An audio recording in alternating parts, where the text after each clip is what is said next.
Hello viewers, good morning. কেমন আছো সবাই? আশা করি খুব ভালো আছো। আমি পায়েল, আমার চ্যানেলে আরও একটা ভিডিও তোমাদের জানাই অনেক স্বাগতম। তো আজকের ভিডিওটা আমি এখন থেকে স্টার্ট করছি। এখন বাজছে সকাল 8:30।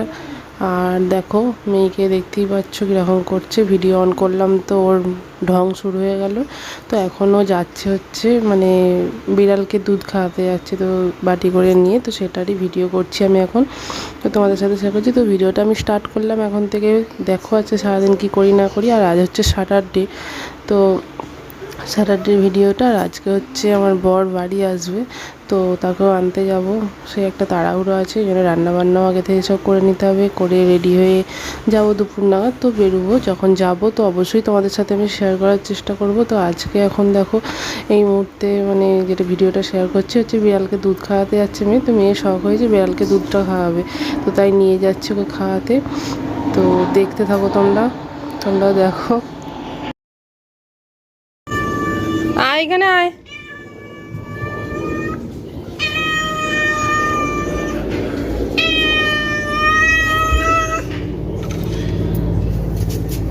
এ দেখ মা কেমন খাবে, দেখবি আর।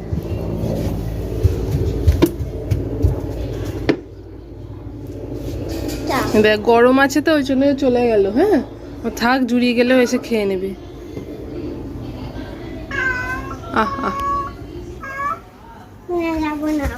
দুধটা গরম আছে ওই জন্য খেতে পারছে না।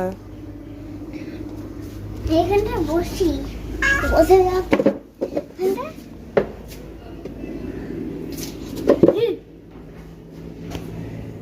ওই ফেলে দাও, ওই রাখো।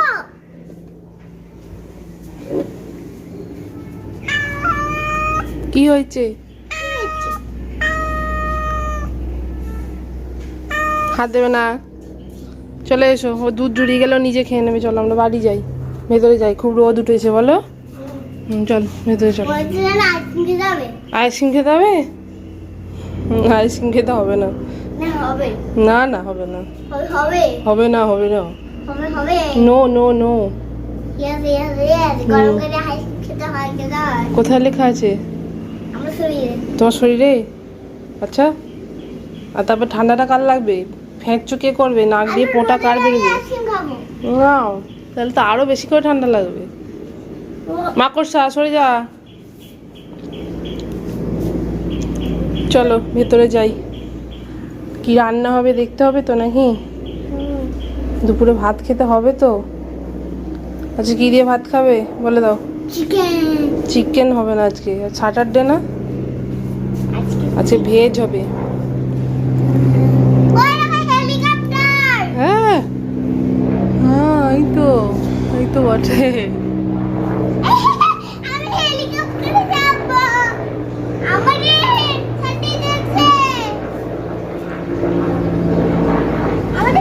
চলো আমি যাই, আমাকে রান্না করতে হবে, সবজিগুলো কেটে নিই। হ্যাঁ চলো তুমি ভেতরে চলো, আমি দরজাটা বন্ধ করবো।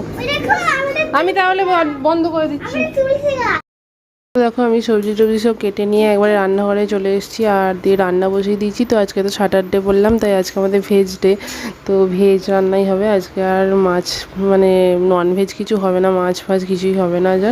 তো এখন আমি ঝিঙে পোস্ত বানাচ্ছি, আর হচ্ছে একটু ওই পটল আলু আর পনির দিয়ে একটু তরকারি হবে। তো পোস্তটার প্রায় হয়েই এসছে, পোস্তটা মানে জলটাই মরে গেলে একদম শুকনো শুকনো হলে নামিয়ে নেব।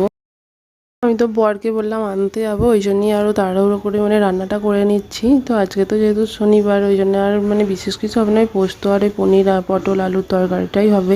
তো রান্নাবান্না করে নিয়ে মেয়েকে একটু খাইয়ে দিয়ে তো দূর নাগাদ যাবো। তো এখনও টাইম জানি না কখন কি যাব, কারণ হচ্ছে বর শিয়ালদায় নেমেও বালি হল্টে আসবে, তো আমাকে তখন সেরকম টাইম করে বলে দেবে। তখনই মানে মোটামুটি ওই দুপুরে 1টা নাগাদ বেরোতে হবে আমাকে।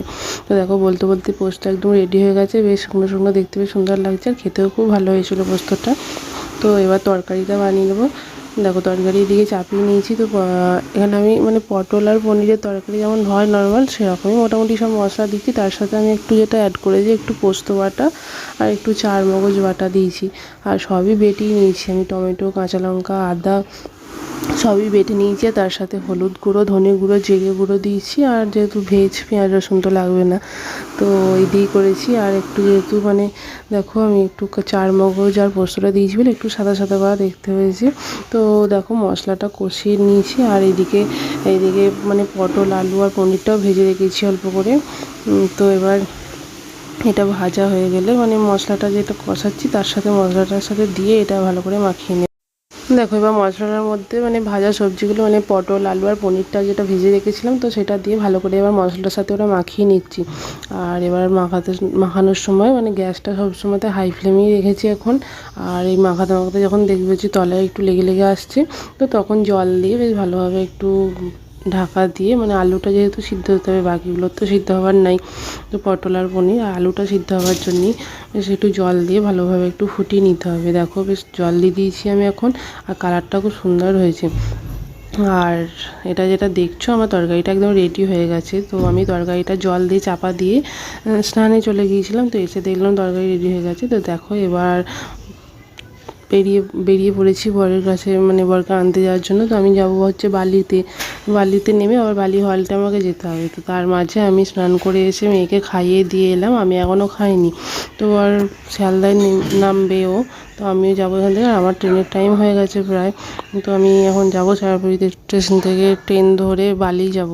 তো এত পরিমাণে রোদ দিয়েছিল আজকে, মানে যাচ্ছে হাওয়াও চলছিল ভালো, দেখতেই পাচ্ছ, মানে আমার মুখের স্কার্ফটা উড়ে যাচ্ছিলো। তো মানে ওভাবেই ওই জন্য মুখে বেঁধে হয়েছে, এত কষ্ট হচ্ছিলো ওদেরতে, কিন্তু যেতে হবে কি করবো। আর ওই জন্য এখন দেখো স্টেশনে এসে গেছি, টিকিট কেটে নিয়ে একদম পুরো প্ল্যাটফর্মে চলে যাচ্ছি, কারণ ট্রেন ঢোকার টাইম হয়ে গেছে। তো ট্রেন ঢোকার টাইম হলেও খুব একটা তাড়াহুড়ো আমাকে করতে হবে না, কারণ হচ্ছে মানে ট্রেনটা এখন এখানটা এসে একটু দাঁড়ায়, খানিক মিনিট পাঁচের মতো দাঁড়ায়, তারপরে ছাড়ে। তো আমি ঠিক টাইমেই এসেছি, খুব একটা তাড়াহুড়ো আমাকে করতে হয়নি। তাও যেটা আমাকে করতে হবে মানে হচ্ছে, আমি এখন দেখো একদম প্ল্যাটফর্মের পিছনের দিকে আছি, আমাকে একদম সামনে যেতে হবে, কারণ সামনে গেলে তবে আমি ওখানে বালিতে নেমে আমাকে বেশি হাঁটতে হবে না। দেখো এই ট্রেনটা আমাদের ঢুকে গেছে, তো এই ট্রেনটাতেই চাপবো। ট্রেনটা এখন দাঁড়াবে, তারপরে সামনের দিকে যাব, তারপরে চাপবো। মানে আর দুপুরবেলা বলে ট্রেনটা মানে ভিড় ছিল ভালোই, দুপুরবেলা বলে মানে খুব একটা ফাঁকাও থাকেনি, এত রোদ গরমের জন্য ভিড় ভালোই ছিল। কী আর করবে, সবারই তো দরকারে বেরোতে হবে, গরম হলেই হোক আর ঠান্ডা হলেই হোক। তো যাই হোক আমি এখন ট্রেনে বসে পড়েছি। দেখো তো সামনে তো এসেছি, বললাম না আমাকে অনেকটা সামনে এখন যেতে হবে, তো সেই জন্যই সামনে এসে গেছি। আর প্রচণ্ড পরিমাণে আমি এখন হাঁপিয়ে গেছি, সেটাই এখন ভিডিও করছি। মানে এত কষ্ট হচ্ছিলো আমার, মানে মুখটা বাঁধা আছে বলে হয়তো বুঝতে পারছো না। দেখো আমি এখন বালিতে নেমে বা বালি হল্টে এসে বসে আছি। পরে আসতে মোটামুটি এখন আধ ঘন্টার মতো টাইম আছে, কারণ হচ্ছে প্রথম যে ট্রেনটা বালি হল্টে আসার জন্য যে ট্রেনটা পাওয়ার কথা সেটাও পায়নি। তো তাই এখন বসে আছি, বসে বসে একটু ভিডিও করে রাখলাম।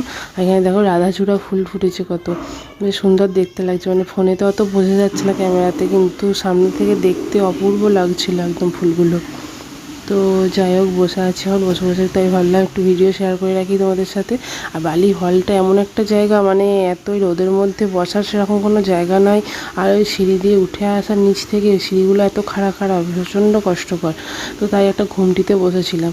আর দেখো ট্রেন ঢুকে গেছে, বর এটাতেই নেমেছে। তো আমাকে বলেছিল যে ওখানে যেতে হবে না প্ল্যাটফর্মে দিয়ে, কারণ দেখতেই পাচ্ছ কতটা ভিড় নেমেছে ট্রেন থেকে। তো আমি তাই দূর থেকে একটু দাঁড়িয়ে ভিডিও করে নিলাম। এখানে দাঁড়িয়ে আছি, তো ফাঁকা হলে আমি যাব, যে কারণ হচ্ছে ওর কাছে অনেকগুলো লাগেজ আছে, যার জন্যই আসা আমার, কারণ ও একা পারবে না অতগুলো আনতে। তো তাই আমাকে আসতে বলেছিল, সেই জন্যই আমি এসেছি। তো দেখো বরের সাথে দেখা হয়ে গেছে, আর ব্যাগপত্র সব নেওয়া হয়ে গেছে। আর এখন আমরা বালি স্টেশনে চলে এসেছি বালিঘাট থেকে। তো এখান থেকে আমাদের সারুপুরি যাবার এবার ট্রেন ধরবো, তো তার জন্যই বসে আছি। আর অতটা হেঁটে এসেছি, মানে প্রচণ্ড আলায় গেছি, ভীষণ কষ্ট হচ্ছিলো, এই জন্য বসে আছি। আর গরমটাও তো সেভাবে দিয়েছিল, তো এই জন্য বসে আছি। দেখতে পাচ্ছ ভীষণ একটা লাগেজ আছে, তো এতগুলো লাগেজ আছে, মোট মানে 4খানা মতো ছিল। তো অবস্থা দেখো মানে ঘেমে নিয়ে একবার চান করে আছে। তো এখন বাজছে মানে ট্রেনের ঘড়িটাতে দেখতেই পাচ্ছ 3:11 মতো বাজছে। তো আমাদের পৌঁছাতে 3:45 মতো বেজে গিয়েছিল। তো এখনও খাওয়া দাওয়া করিনি, বাড়ি যেয়ে এবার খাওয়া দাওয়া করবো, খিদে তো পেয়েছে ভালোই। তো দেখো এখানে যে উল্টো দিকে ঘড়িটা লাগাচ্ছে, তো ভাবতে হয়তো ওই যে 12টা।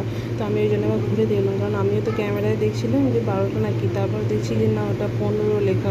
তো দেখো আমাদের সারাপুলি যাওয়ার গাড়ি এসে গেছে, এবার আমরা ট্রেনে চাপবো, আর তারপরে এবার বাড়ি ফেরা। তো এবার মেয়ে তো বাড়িতে আছে, তো তাকে এবার দেখো যে পাপা এসে গেছে, তো পাপাকে যেমনি পেয়েছি তো পাপাকে একদম পুরো বাঁধার ঝোলা করে উঠে পড়েছে। তো যাই হোক চলো বাড়ি পৌঁছালাম, এখন 4:45 মতো বাজে। এরপরে চান টান করে ফ্রেশ হয়ে খাওয়া দাওয়া করবো, তারপরে একটু রেস্ট নেব। তো চলো আজকের ভিডিওটাও তাহলে এই পর্যন্ত, দেখা হবে আবার পরের ভিডিও। ততক্ষণ সবাই ভালো থেকো, সুস্থ থেকো, সাবধানে থেকো। আর ভিডিও ভালো লেগে থাকলে অবশ্যই এটা লাইক করে কমেন্ট করে রেখো। আর চ্যানেলে নতুন বন্ধু হলে প্লিজ একটা সাবস্ক্রাইব করে রেখো। চলো আজকের মতো টাটা সবাইকে।